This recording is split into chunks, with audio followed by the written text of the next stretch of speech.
Hi மக்களே, இன்னைக்கு கண்டென்ட்டே கிடைக்கல. அதனால என்ன கண்டென்ட் பார்த்தீங்கன்னா, இன்னைக்கு முடிவெட்டுறது தான் மக்களே கண்டென்ட். என்னடா வாங்க போய் முடிவெட்டிட்டு வந்துடலாம். கதை கேட்க ரெடியாடா மக்களே, இந்த போஸ்டர்ல இருக்க மாதிரி முடி வெட்டலான்னு இருக்கு. எப்படி மஜாவா இருக்கலாம். தம்பி, காமெடி வேண்டாம், நான் சொல்லிட்டேன். நானு காமெடி பண்ணாத மக்களே, அவரை வெட்டிட்டு இருக்காங்க. நெக்ஸ்ட் தான் நம்ம அதனால கொஞ்சம் கண்ணாடி முன்னாடி இன்னும் கொஞ்சம் டாவ் வெட்டலான்னு போய் காட்டிட்டு இருக்கேன்.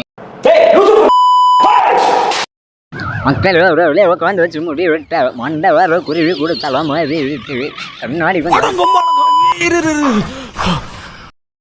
மக்கள் மாஸ்டர் போடுவோம் விஜய் மாதிரி வெட்டுவோம். கடைசியில் ஃப்ரெண்ட்ஸ் போடுவோம் விஜய் மாதிரி ஆயிட்டேன். இதுக்கு தான் மக்களே எவ்வளோ நேரமாக உட்காந்துட்டு இருந்தேன். சும்மா குள்ளுன்னு இருக்கு. ஏன் மூஞ்சி சூத்துல விட்ட மாதிரி வச்சிருக்கு. ஓகே மக்களே, ஃபைனலி வீடியோ முடிஞ்சு கட்டிங்கும் பண்ணியாச்சு. அப்புறம் ஃபாலோ பண்ணிக்கோங்க.